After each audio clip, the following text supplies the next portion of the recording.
오늘 우리가 생각할 게 은혜거든요, 주제가. 근데 우리가 보통 은혜라 하면 어떻게 이해하죠? 나를 위해 하나님께서 주신 것. 그렇죠. 그래서 나의 것이 아니었는데 나에게로 와서 나의 일부가 된 어떤 것. 그걸 은혜라고 우리가 부르잖아요. 오늘 바울은 나에게로 와서 나의 일부가 된 그것을 나를 통해 떠나보내는 것. 또 큰 은혜라고 이야기합니다. 그 은혜를 그래서 제가 은혜의 확장이라는 말을 일부러 써서 기도를 했는데 은혜의 그 생각, 은혜에 대한 생각을 아주 넓혀주는 너무나 귀한 말씀이라고 생각이 됩니다. 그러니까 이게 뭐 헌금 기도가 이게 헌금 말씀이 아니에요. 이걸 가지고 헌금을 뭐 강조한다는 게 아니라 지금 은혜 이야기를 하고 있기 때문에 저는 이게 참 좋은 접근이라고 생각이 됐습니다. 자, 1절, 2절 읽을까요? 시작. 형제들아, 하나님께서 마게도냐 교회들에게 주신 은혜를 우리가 너희에게 알리노니 환난의 많은 시련 가운데서 그들의 넘치는 기쁨과 극심한 가난이 그들의 풍성한 연보를 넘치도록 하게 하였느니라. 여러분, 그리스의 북부가 마게도냐고 남부가 아가야인데, 마게도냐에는 데살로니가, 빌립보 이런 게 있고 또 남쪽 아가야에는 고린도가 있어요. 근데 북부의 그 마게도냐 지방의 교회들이 어려워진 예루살렘 교회가 그때 무척 어려웠죠. 그래서 무척 어려워진 예루살렘 교회를 도우려고 기꺼이 물질을 내놨다는 거예요. 근데 그게 은혜다라고 이야기. 물질을 내놓는 행위가 은혜다라고 이야기를 한 거예요. 그런데 사실 실체를 들여다보면 무척 두려워집니다. 고대 로마 지금도 약간 그렇지만 고대 로마 세계의 문법이 있어요. 그들의 돌아가는 이치는 뭐냐면 승리의 기쁨이죠. 그러니까 기쁨은 승리할 때 오는 거죠. 승리의 기쁨이고 그 다음에 내어주는 것, 돕는 것은 부자의 특권이었어요. 그러니까 부자가 가난한 자에게 내어주는 거죠. 근데 지금 마게도냐 사람들은 이 문법을 완전히 바꿔서 새로운 이치를 만들었어요. 환난 중에 기뻐하고 지독하게 가난한 중에 기쁘게 헌금하고. 그러니까 새로운 어떤 신비한 은혜가 그들 안에 흘렀다고 이야기하는 것이죠. 그러니까 어떤 비밀을 우리에게 가르쳐주고 있는 것입니다. 더구나 이 마게도냐 신자들은 할 수 있는 만큼 했지만 할 수 있는 만큼을 넘어서 힘에 지나도록 했고, 그리고 시켜서 한 게 아니라 자원해서 했을 뿐만 아니라 그렇게 하게 해달라고 간청을 했다는 거예요. 그러니까 엄청난 신비한 은혜가 그들에게 임한 거죠. 3절 4절 읽을까요? 3절 4절 시작. 내가 증언하노니 그들이 힘대로 할 뿐 아니라 힘에 지나도록 자원하여 이 은혜와 성도 섬기는 일에 참여함에 대하여 우리에게 간절히 구하니 그랬어요. 그러니까 이 마게도냐 신자들은 희생과 헌신을 어떤 특권으로 생각하는 이상한 은혜에 사로잡힌 거. 이상하다기보다는 너무나 부요하고 너무나 특별한 은혜에 사로잡혔다고 할 수가 있겠습니다. 어떻게 그렇게 할 수 있었을까? 뭐 간단하죠. 우리가 다 압니다. 5절 읽겠습니다. 5절 시작. 우리가 바라던 것뿐 아니라 그들이 먼저 자신을 주께 드리고 또 하나님의 뜻을 따라 우리에게 주었도다. 무슨 말이에요? 그들은 헌금을 드린 게 아니라는 거예요. 그들은 자기를 드렸다는 거예요. 왜냐하면 예수님이 자기를 주셨기 때문에. 그러니까 자기를 내어주신 예수님께 대답하느라고 나를 내어준 거지, 깔짝거리면서 뭐 헌금했다, 뭐 좀 헌신했다, 이게 아니라는 거죠. 나를 내어준 하나의 표현이 헌금이었다라고 이야기하는 것입니다. 아마도 이 사람들은, 이 마게도냐 신자들은 바울로부터 이런 이야기를 들었을 가능성이 많아요. 얘들아, 이 헌금은 물질인데 사실은 물질이기만 한 건 아니야. 이방인들의 교회와 예루살렘의 교회가 모든 차별을 뛰어넘어서 예수 안에서 하나의 교회라는 것을 선포하는 선언이야라고 이제 이야기한 셈이죠. 헌금은 물질이기만 한 건 아니에요. 이건 어떤 고백이고 어떤 선언이고 어떤 진짜가 드러나는 하나의 표현이죠. 굉장히 중요한 거죠. 이런 그림 위에서 마게도냐 신자들은 내어주었을 거예요. 물론 절대로 쉽지 않은 일이죠.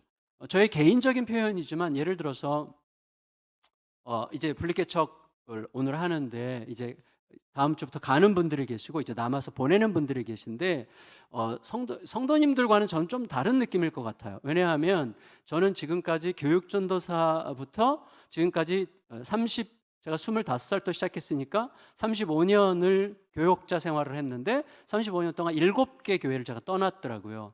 7번 떠남을 경험했어요. 그런데 예수양남교회 와서 이제 여러 번 지금 떠나 보내는 중이잖아요. 그래서 떠나는 것과 떠나 보내는 것을 비교해 볼 때 둘 다 힘들어요. 그런데 객관적으로 말하면 떠나 보내는 게 훨씬 더 힘들어요.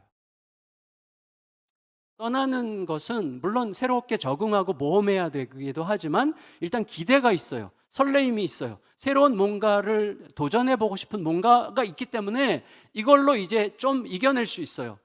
떠나 보내는 것은 일단 찢어지는 느낌이 들어요. 여러분은 모르겠어요. 저는 제가 담임 목사를 해서 그런지 뭔가 찢어지는 느낌? 그리고 뭔가 버림받는 것 같은 약간 피냄새? 이런 게 그래서 무척 힘들어요. 이것과 이제 몇 달 동안 사투를 벌이면서 이제 잘 극복을 했는데 오늘 또 다시 울컥 하더라고요. 근데 여러분, 하지만 바울은 그게 은혜라는 거예요. 은혜. 그게 은혜다. 왜 그렇죠?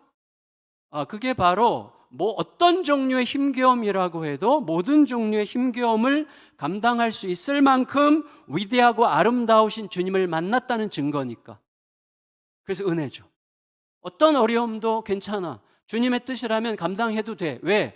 그걸 감당해도 충분히 괜찮을 만큼 너무나 위대하고 아름다운 주님이 나에게 있잖아 라는 것을, 그것이 나의 진짜 사건이라는 사실을 보여주는 증거이기 때문에 이게 은혜라는 거예요. 여러분, 그러니까 우리의 삶에서 사랑과 하나님, 그리스도에 대한 사랑과 그리스도에 대한 감사가 모든 걸 결정하게 하는 것, 이게 은혜죠. 다른 거 안 돌아보기로 결정하는 거죠. 손해, 계산, 뭐 이런 거 돌아보지 않기로 결정하는 거죠. 오직 그리스도가 자기를 내어주신 그것에 대한 사랑과 그 감사가 나를 움직이는 가장 큰 힘이 되게 하는 것, 이게 은혜라고 이야기하는 것입니다. 그러니까 받은 것도 은혜지만 주님의 뜻을 따라 받은 것을 내어놓을 수 있는 것이 더 큰 은혜라고 이야기하는 것이죠. 물론 여러분, 쉬운 문제는 아니죠. 쉬운 문제는 절대로 아닙니다. 왜냐하면 과거에 보면 좀 이렇게 너무 헌신, 내어주는 것에만 막 몰두하는, 그러면서 가족들이 막 원망하잖아요. 왜 아빠는 왜 맨날 그렇게 다 쏟아부어줘? 막 이렇게 하면서 원망할 때 믿음 없다고 막 비난하면서 계속 그 일을 하는 목사들이나 신자들이 꽤 많았죠. 근데 미안한 말이지만 자칫 종교적 우상 숭배일 가능성이 많아요. 그러니까 사실은 하나님의 뜻을 따른다기보다도 이게 하나님의 뜻을 따르는 거야 라는 자기의 신념을 따르는 우상 숭배일 가능성도 얼마든지 있습니다. 그렇지만 그 반대도 마찬가지죠.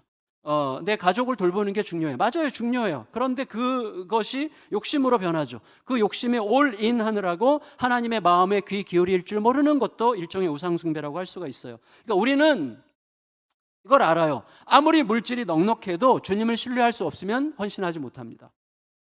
반대로 아무리 부족해도 하나님을 제대로 신뢰하면 자신도 돌보고 가족도 정상적으로 돌보면서도 누군가를 도울 수 있는 여지를 언제든지 주님께서 주실 수 있다는 사실을 우리가 알아요. 결국은 하나님을 신뢰하느냐, 하나님을 진짜로 믿느냐, 하나님에 대한 사랑과 감사가 진짜냐는 문제를 계속 우리에게 얘기하고 계시는 거란 말이죠. 전능하신 하나님은 아십니다. 그리고 주십니다. 아멘. 그걸 믿는 정도를 우리의 삶에서 바라볼 수 있다는 거예요. 그거 표현 중에 하나가 지금 헌금이라고 얘기하는 거예요. 그러니까 우리에게 중요한 것은 얼마를 하냐 안 하냐가 아니라 하나님께 여쭙느냐가 중요한 거. 계속 하나님께 여쭙기를 쉬지 않는 게 중요한 것이죠. 그렇게 뭐 열심히 하려다가 실수 괜찮아요. 실수해도 괜찮아요. 왜냐하면 그런 실수는 얼마든지 괜찮을 만큼 우리 하나님은 너무나 크고 위대하시니까. 하나님은 아시고 채우시고 하나님께서는 끌고 가실 것입니다. 그걸 믿는 게 중요해요. 그러니까 하나님을 믿는 게 중요합니다. 여러분, 어쨌거나 내 것을 챙기려는 이 욕망의 감옥에서 나와서 하나님의 초대에 참여하는 행동이 은혜죠. 나도 형편이 어렵지만 다른 지체들을 도우려고 하는 마음을 먹을 만큼 내 마음에 깊은 부요함을 가지게 된 은혜, 예수님으로 배불러진 은혜, 이게 은혜죠. 그래서 어떻게 돼요? 나는 단지 주님을 따르려고 막 애썼을 뿐인데 어느새 그게 돌아보니 사도행전 29장이 되어 있는 거죠. 사도행전은 28장으로 끝나지만 지금 29장을 우리가 써가고 있는 중이죠. 그래서 하나님의 뜻을 따르려고 했지만 그게 어느새 돌아보니 29장이 되어 있는 것을 보는 은혜, 내가 하나님과 동역하는 은혜, 그리고 동시에 내가 부름받아 여기에 있는 이유를 성취하는 은혜죠. 여러분, 우리가 여기 왜 있습니까? 왜 부르셨어요? 우리를 왜 부르셨어요? 우리 여기 왜 있게 하셨어요? 이것을 계속해서 생각하면서 그 부르심에 대답하는, 그 부르신 목적에 대답하는 것이 은혜죠. 그 은혜를 누리는 거죠. 제가 미국에 있는 딸이 아빠 이거 꼭 봐. 그래서 이제 넷플릭스 다큐멘터리 백세의 비밀 블루존이라는 4부작 다큐멘터리를 봤어요. 여러분들 기회가 되시면 안 보셔도 됩니다. 근데 보면 유익한데 흥미로웠던 게 뭐냐면 전 세계에 이제 그 마을에서 태어나서 그 마을에서 살면서 그냥 그렇게 살았을 뿐인데 다른 지역에 비해서 10배 이상 100세 이상 노인들이 많이 있는 지역들을 블루존이라고 이제 누군가가 이름을 붙였어요. 근데 그것을 이제 이렇게 취재를 한 다큐멘터리인데 일본의 오키나와라든지 또 이태리의 사르데냐라는 마을, 또 미국의 어떤 주에 있는 마을인데 이런 마을들을 취재하면서 이분이 깨달은 게 있는데 일단은 그 마을의 노인들 모두가 너무 행복하고 즐겁게 지내요. 그리고 정말 중요한 공통점이 있는데 사는 목적이 분명해요. 잘 살고 잘 먹는 게 목적이 아니야. 내가 누군가를 위해서, 내 다음 세대를 위해서 뭔가를 남길 건가 하는 것에 대한 사명의식, 목적의식이 너무나 뚜렷하더라고요. 그리고 굉장히 흥미롭게도 오키나와에도 그렇고 이태리 사르데니아에도 그렇고 미국의 그 장수 마을도 그렇고 전부 다 교회를 중심으로 돌아가더라고요. 이게 참 중요해요. 다시 말하면 말씀이 그들에게 주는 내 존재의 목적에 대한 하나님의 부르심에 대답하려고 하는 열망이 다 있는 거예요. 이게 참 흥미롭다 이런 생각을 하게 됐습니다. 여러분, 우리들의 삶이 보다 더 단단하고 아름답고 건강하려면 계속해서 물어야 돼요. 내가 지금 이렇게 사는 게 나를 여기에 부르신 하나님의 부르심의 목적을 성취하는 방식의 삶인가를 계속 묻는 게 너무나 중요합니다. 신자들의 존재 목적이 뭐죠? 하나님의 사랑이 확장되는 거죠. 하나님의 사랑이 이렇게 흘러왔잖아요. 흘러와서 확장되는 거죠. 그런데 하나님의 사랑이 흘러오는 방식이 뭐였어요? 그리스도의 십자가죠. 그리스도의 희생과 헌신이 나에게로 사랑이 흘러오게 하는 방식이었죠. 마찬가지로 내가 이 사랑이 흘러가서 확장되는 게 나를 부르신 목적이라면 이 사랑이 나를 통해 흘러 넘치는 방식도 십자가일 수밖에 없는 거예요. 헌신과 희생밖에 없는 거예요. 그래서 헌신과 희생을 통하여 하나님의 사랑이 확장되는 것을 특권으로 여기는 은혜를 우리 속에서 깨닫기를 기대하고 있는 것입니다. 그러니까 우리는 헌신할수록 하나님의 은혜가 더 커진다는 사실을 믿어야 돼요. 그게 하나님의 원리예요. 하나님의 질서죠. 바로 그 믿음 때문에 이미 바울은 디도를 통해서 1년 전부터 고린도 교회에 이런 헌금을 좀 하면 좋겠다라고 부탁을 했었어요. 그런데 중간에 뭔가 중단이 됐어요. 어떤 어려움이 있어가지고 6절 읽겠습니다. 6절 시작. 그러므로 우리가 디도를 권하여 그가 이미 너희 가운데서 시작하였은즉 이 은혜를 그대로 성취하게 하라 하였노라. 따라서 바울은 중간에 뭔가 중단된 그 일이 이제 계속 끝까지 완성되기를 기대하는 것입니다. 특별히 고린도 교회는 이미 유명해요. 뭘로 유명하죠? 믿음으로 유명해요. 믿음 좋게로 유명하고 유창한 언변으로 유명하고 많은 지식으로 유명하고 엄청나게 많은 은사로 유명하고 열정으로 유명하고 이제는 뭐까지 드러났어요? 바울에 대한 그들의 사랑이 정말 뜨겁다는 것까지 드러났어요. 그러니까 바울에 대한 그들의 사랑으로도 유명했어요. 그러니까 바울이 얘기하는 거예요. 너희가 이렇게 많은 은사들에 이렇게 풍성했던 것처럼 이 연보를 하는 행위, 헌금하는 행위에도 동일하다는 것을 너희가 입증해 주면 좋겠구나라고 지금 부탁하는 것입니다.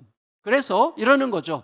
너희가 근데 그건 희생도 아니고 헌신도 아니고 사실은 그 은혜에 참여함으로 너희의 베네핏을 위한 거야. 너희의 유익을, 너희가 받을 은혜를 위하여 이게 필요한 거야라고 이야기하는 겁니다. 7절 읽겠습니다. 7절 시작. 오직 너희는 믿음과 말과 지식과 모든 간절함과 우리를 사랑하는 이 모든 일에 풍성한 것 같이 은혜에도 풍성하게 할지니라. 10절 읽습니다. 10절 시작. 이 일에 관하여 나의 뜻을 알리노니 이 일은 너에게 유익함이라. 너희가 1년 전에 행하기를 먼저 시작할 뿐 아니라 원하기도 하였은즉. 너희가 원했던 그 일을 완성해. 왜? 그것은 이 일은 너희에게 유익함이라. 이게 너의 베네핏이야. 너희가 굉장히 유익하게 될 거야. 너희의 은혜가, 너희가 은혜가 뭔지를 더 깊이 알게 되는 기회가 될 거야. 이렇게 얘기하는 것입니다. 그런데 이때 합당한 조건이 있어요. 합당한 조건. 뭐냐면 압력 때문에는 하지 않는 거예요.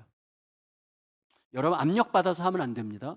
압력받아서 한다는 건 무슨 뜻이죠? 사람이 나를 움직인다는 거죠. 하나님이 나를 움직이는 게 아니라 사람이 나를 움직이는 것이고 또 사람에게 잘 보이고 싶은 내 공명심이 움직이는 거니까 그때는 하지 마세요. 압력 때문에 움직이는 게 아니에요. 그리고 이래라 저래라 하는 어떤 명령 거기 따르지 마세요. 그리고 이렇게 해야 복받고 저렇게 하면 저주받는다 이런 식의 싸구려 협박에도 움직일 필요가 전혀 없습니다.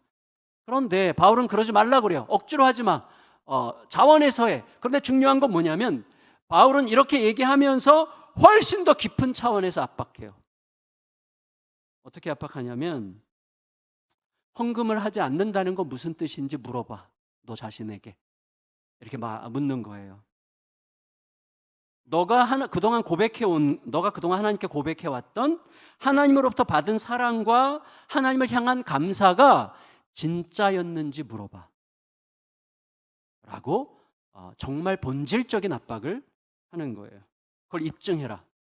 마게도냐 신자들의 이 간절한 진짜 헌신에 비추어봐.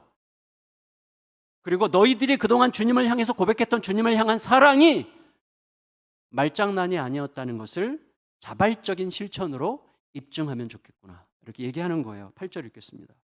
8절 시작. 내가 명령으로 하는 말이 아니요 오직 다른 이들의 간절함을 가지고 너희의 사랑의 진실함을 증명하고자 함이로라. 예.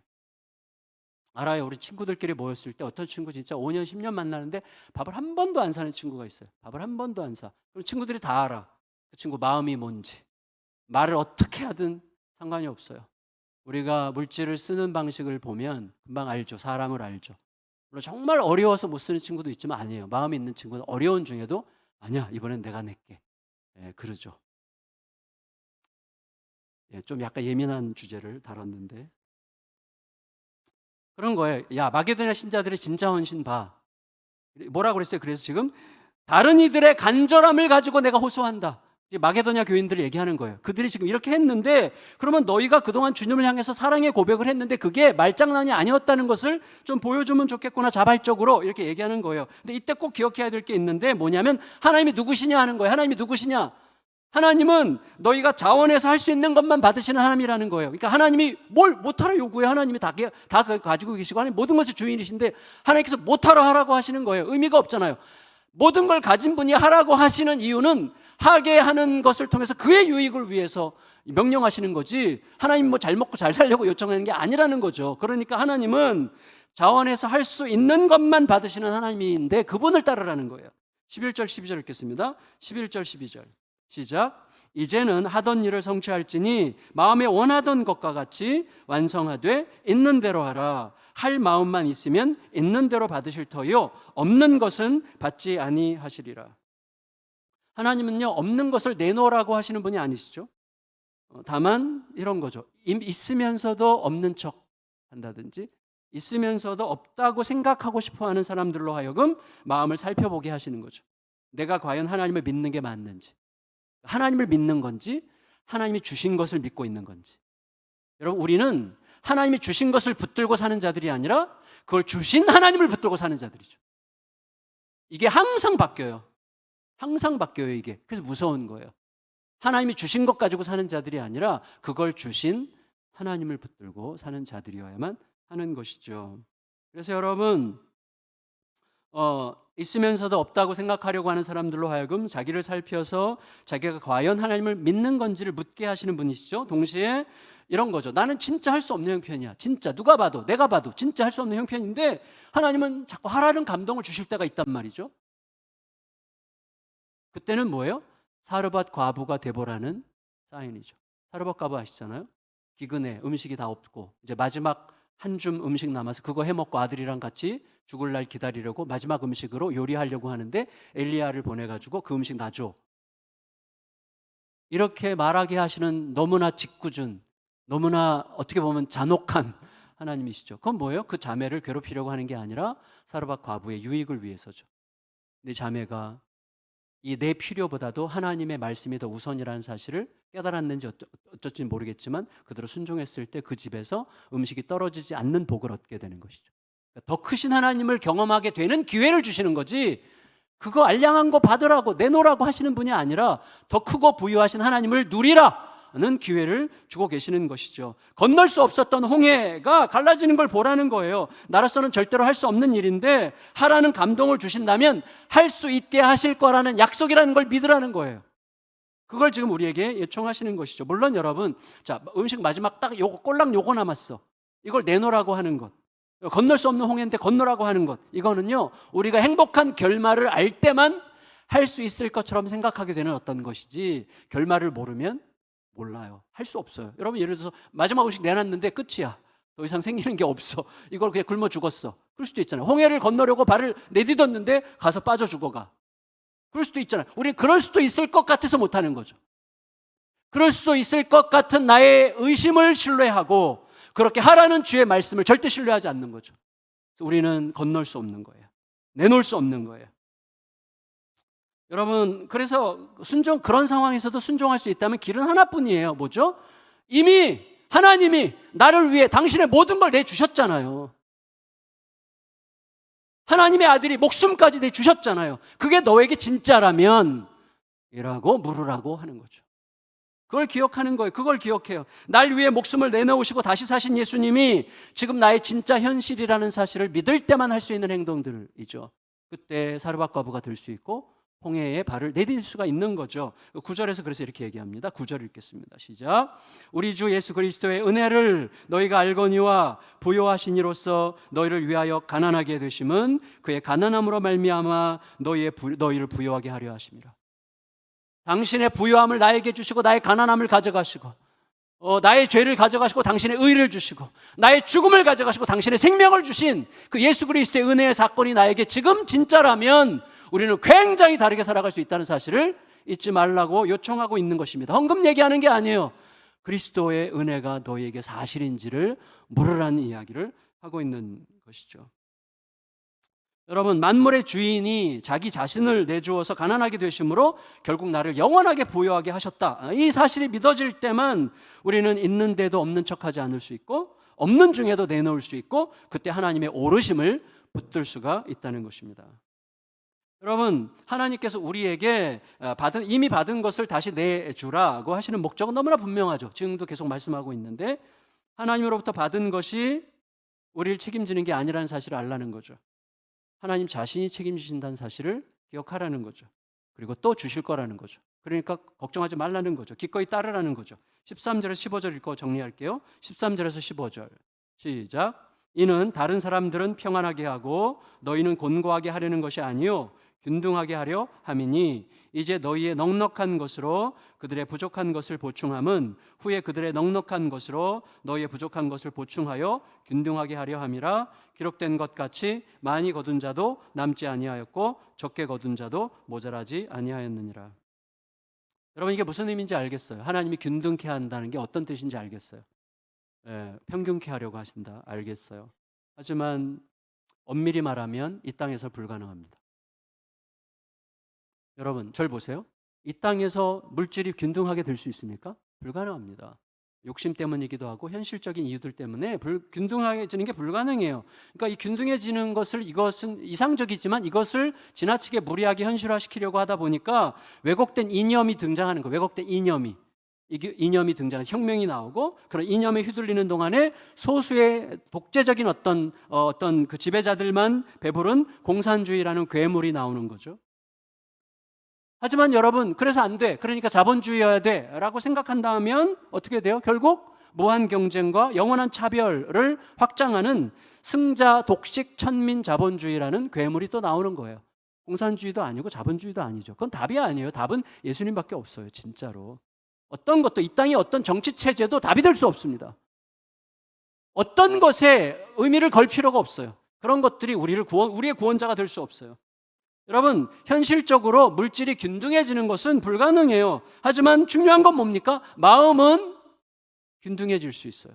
여러분 보세요. 누가 나보다 많이 가졌어. 근데 그 사람과 나 사이에 열등감과 우월의식과 깔보는 것과 적대감, 이게 아니라 이 사람 많이 가진 게 사실이야. 나는 이 사람보다 적게 가진 게 사실이야. 근데 서로 인정하고 서로 굉장히 행복해.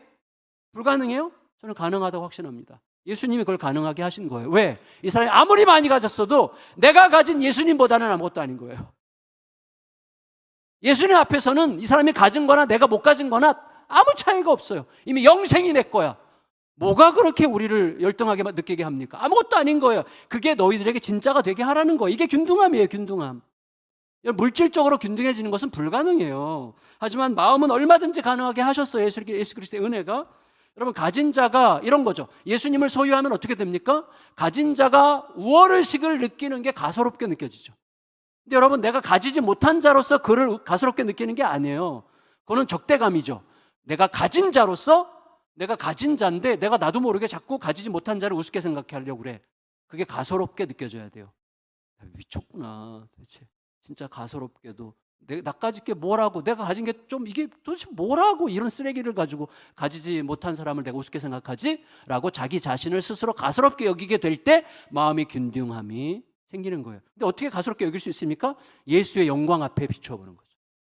예수 그리스도의 크고 아름다우신 영광 앞에 비춰볼 때 내가 뭘 좀 배웠다는 게, 내가 뭘 좀 안다는 게, 내가 뭘 좀 가졌다는 게 그걸 과시할 만한 게 아니잖아요. 너무나 가소로운 것들이죠. 그걸 인식할 때 마음의 균등함이 이루어지는 것입니다. 그리고 모든 사람을 대할 때 그 사람이 많이 가졌냐 적게 가졌냐 소유 여부로 대하는 게 아니라 그 사람을 진실되게, 많이 가진 사람일수록 사실은 불쌍한 면이 있을 수 있어요. 그러니까 많이 가졌다는 것 때문에, 많이 못 가졌다는 것 때문이 아니라 그가 하나님의 형상이라는 것 때문에 그를 존귀하게 대할 때 마음의 균등함이 일어나게 되는 거예요.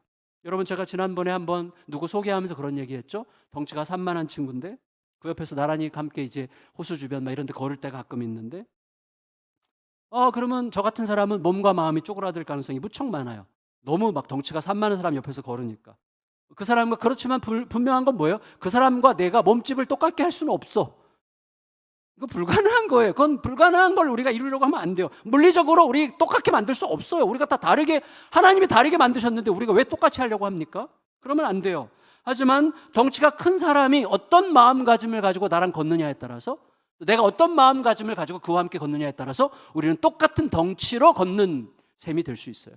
하나도 불편하지 않고 편안하게 걸을 수가 있는 거죠.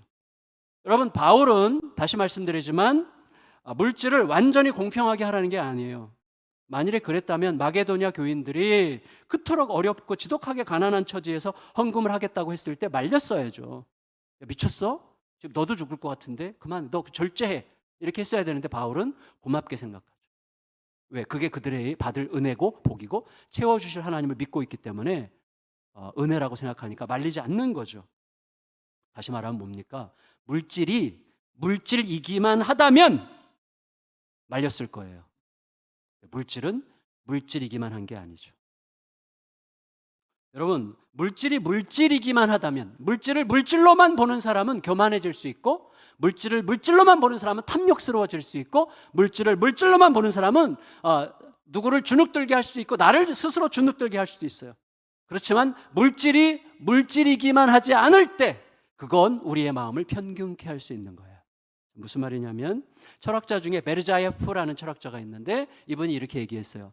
나를 위해 만든 빵은 물질이지만 남을 위해 준비한 빵은 영혼이다 그랬어요. 저는 그거를 참 생각하게 돼요. 예를 들어서 누군가가 어디 갔다가 선물 사왔는데 뭐 별것도 아닐 수도 있고 뭐 1,000원짜리일 수도 있고 10,000원짜리일 수도 있고 뭐 50만 원짜리일 수도 있고 괜찮아요. 가격보다 중요한 건 항상 이걸 의도적으로 생각하게 돼요. 누가 선물을 갖다 줬어요. 이분이 나를 생각해야 되잖아요. 그리고 고민해야 되잖아요. 선물 사러 가야 되잖아요. 가서 골라야 되잖아요. 포장을 해야 되잖아요. 이 모든 시간에 나를 생각한 그 모든 시간과 정성이, 그 에너지가 선물이지. 이게 아니고 꼴랑 이런 걸 보냈어? 이렇게 생각하면 이거는 미친놈이에요. 말이 안 되는 거예요. 그러니까 물질은 물질이 아닌 거예요. 나를 위해 만든 빵은 물질이에요. 그러나 너를 위해 만든 빵은 영혼일 수 있는 거죠. 여러분, 물질이 물질이기만 하다면 나보다 돈 많은 사람 못 알아줍니까? 나보다 돈 많은 사람 돈 줄 필요 없어요. 물질이 물질이기만 하다면. 여러분, 그리고 마찬가지 반대로 돈 없는 사람은 맨날 받을 생각만 하게 되는 거예요. 그래서 세상이 칙칙해지는 거예요. 여러분, 없는 사람도 있는 사람에게 줄 알아야 되고, 그리고 있는 사람도 없는 사람에게 줄 아는 거죠. 이게 마음이라면 얼마든지 그게 가능해야 되는 거예요. 여러분, 제 모친은 이제 90세, 만 90세신데 이제 최근에는 주택연금으로 생활을 하셔서 조금 여유가 있으세요. 그 전에는 자녀들이 십시일반 조금씩 모아서 드리는 걸로 좀 빠듯하게 생활을 하셨는데, 그렇게 빠듯하게 생활하실 때도 조금씩 모아가지고 항상 만날 때마다 용돈을 주셨어요. 용돈 주실 때 항상 미안해 이렇게 얘기하셨어요. 미안해 해준 게 없어서. 그 말이 너무 무거워요. 항상 무거웠어요. 그리고 봉투에는 항상 짧은 편지가 적혀 있는데 가장 최근에 주신 용돈에는 이런 편지가 적혀 있었습니다. 사랑하는 아들 한갑을 축하해. 한갑이었어요. 한갑을 축하해.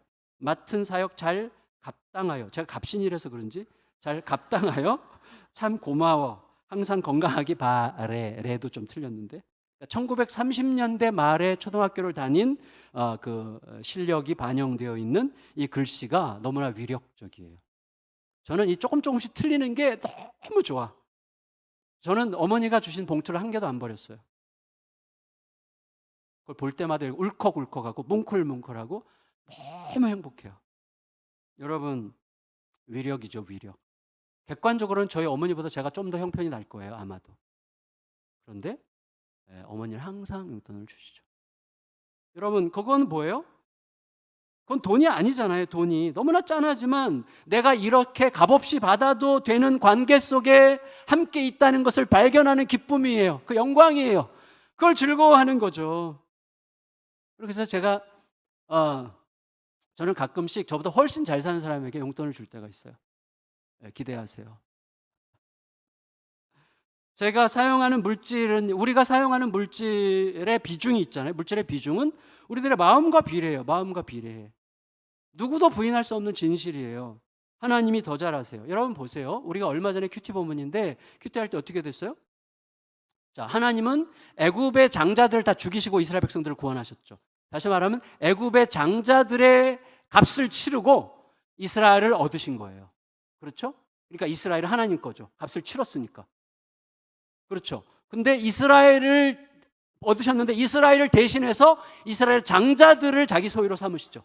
이스라엘의 장자들을 대신해서 레위인을 자기 소유로 삼으시죠. 근데 머릿수를 계산해 보니까 이스라엘의 장자들 숫자가 레위인들 숫자보다 273명이 많아.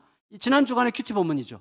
근데 273명에 대한 그 잉여 숫자에 대해서 어떻게 값을 치르게 합니까? 돈으로. 이게 너무나 특별하지 않아요? 굉장히 다른 방식으로 순번을 돌아가면서 더 많이 봉사하게 할 수 있잖아요. 이스라엘 백성들이 더 많은 헌신하게 할 수 있잖아요. 하나님은 돈으로 하라고 그래요. 돈으로. 왜? 하나님이 아셨기 때문이에요. 하나님은 사람들이 돈을 어떤 무게로 생각하는지를 이미 알고 계셨어요. 그냥 쓰면 되는 물질이 아니에요. 특히 경제적으로 너무나 쪼들렸을 광야 백성들에게는 돈은 자기들의 구원자가 될 수 있는 거예요. 그 돈을 내놓는다는 건 뭡니까? 결국 내 구원자는 하나님뿐이라는 사실을 고백하는 거예요. 하나님은 그렇게 이스라엘 백성들에게 가르치려고 하시는 것이죠. 여러분, 우리가 알아요. 돈으로 모든 걸 말할 수는 없습니다. 그러나 돈이 말해주는 진실은 너무나 많습니다. 돈은 정말 많은 진실을 얘기해 주죠. 어쩌면 거기서 헌신의 진정성 여부가 갈라질 수도 있어요. 그래서 예수님은 돈과 하나님을 동시에 섬길 수 없다고 하셨죠. 다시 말해서 우리가 돈을 하나님 수준까지 끌어올려서 그 돈을 의지하고 신봉할 수 있다는 것을 예수님은 이미 충분히 알고 계셨던 거죠. 그래서 내라고 하세요. 너를 위해서, 너의 생명을 위해서. 너를 지키는 것은 하나님이 주신 게 아니라 그걸 주신 하나님이시다는 것을 잊지 않도록 하는 것이죠. 여러분, 어쨌거나 우리들은 물질이 부족해지면 자동적으로 나 쓰기에도 부족하다고 느끼고 우리 가족 쓰기에도 빠듯하다는 생각에 사로잡히게 됩니다. 하지만 오늘 우리는 하나님께서 왜 곧 굶어 죽을 사르밧 과부에게, 마지막 음식 하나 붙들고 있는 사르밧 과부에게 그거 내놓으라고 하셨을까를 묵상해야 됩니다. 어떤 상황에서도 하나님과의 관계가 최우선일 때만 살 수 있는 거야 라고 말씀하셨어요. 여러분, 사르밧 과부가 그래서 이거 왜 내가 줘? 미쳤어 당신? 정말 이게 미쳤나? 그리고 자기 먹었어요. 그럼 어떻게 되죠? 이제 6시간 지나면 또다시 배고파. 6시간 벌려고 미쳤어 하면서 창조자를 버리는 거예요. 우리가 그딴 식으로 산다니까요. 6시간을 확보하려고. 우리 남은 인생이 뭐 얼마나 대단하길래 고작 그거 확보하려고 영생을 버릴 수도 있잖아요. 사르밧 과부에게 왜 그 마지막 남은 한 음식을 달라고 하셨는지를 묵상해야 됩니다.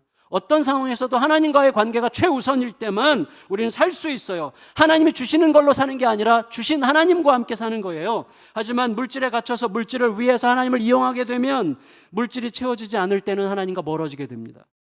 내 필요가 하나님보다 중요해지는 거예요. 당장은 하나님 대신에 내 필요를 채워줄 것 같아 보이는 것들을 의지해요. 우상을 따르고, 그리고 이단에 빠지는 거예요. 이단은 전부 다 약속하거든요. 잘 살게 해줄 거라고. 그리고 천국은 너만의 것이라고 이렇게 약속을 해주죠. 결국 욕망 때문에 넘어가게 되는 것이죠. 모순이에요. 모순. 살려줄 것 같으면 나를 파멸에 빠뜨리는 모순에 빠지게 되는 것이죠. 그게 하나님이 주인이신 세상에서 자신의 필요를 하나님보다 더 중요하게 생각하는 자들이 자처하게 되는 고난의 현 주소라고 할 수가 있겠습니다. 말씀을 마칠게요. 여러분, 예루살렘 교회가 힘들어졌던 이유가 뭐죠? 사회 경제적으로 어려움이 생겼어요. 가뭄도 있었어요. 그렇지만 근본적으로 언제부터 시작된 거예요? 이제 성령이 임하시고 그들이 은혜를 받아가지고 가난한 이웃들에게 막 쏟아부어 나눠주면서 사실 가난이 시작된 거예요. 그럼 뭐야, 못하라 그래. 왜 은혜 받고 너무 많이 나눠주면 안 돼요? 그래서 이렇게 말해야 됩니까? 아니죠. 그럴 때 하나님은 어떻게 해요? 바울을 보내서 이방 교회의 복음이 엄청난 속도로 빠르게 왕성하게 진행되면서 이방의 모든 교회들이 예루살렘을 돕도록 움직이고 계시죠. 지금은 예루살렘에서 3,000km나 떨어진 그리스도의 북부 마게도냐와 남부 아가야 지방에 있는 교회들을 일으켜서 예루살렘 교회를 기억하게 하시고 이들을 위해서 모금을 하게 하시고 이제 이것을 가지고 바울이 돌아가려고 하는 거죠. 하나님은 그렇게 일하세요. 하나님은 예루살렘의 교회의 아버지시죠. 모든 교회의 아버지시죠. 그렇게 해서 모든 교회가 그리스도 안에서 하나가 되게 연대시키시는 것입니다. 여러분 기억합시다. 그러니 우리들은 이 땅에서 겪는 잠시간의 결핍을 두려워하지 말고 기꺼이 나누라고 하실 때는 기꺼이 나눌 수 있는 그 길을 기뻐하는 은혜를 누리시기를 바랍니다. 그래서 하나님의 뜻이라면 얼마든지 양보해도 절대 죽지 않게 하신다는 사실을 확실히 믿으시면 돼요. 오직 오히려 그때는 하나님의 무한하신 크기의 사랑과 은혜를 더 깊이 누리고 간직할 수 있게 되는 기회라는 사실을 기억하시고 하나님과 아름답게 동행하는 우리들의 모든 삶의 여정이 되시기를 예수님의 이름으로 축원합니다. 우리 같이 주보에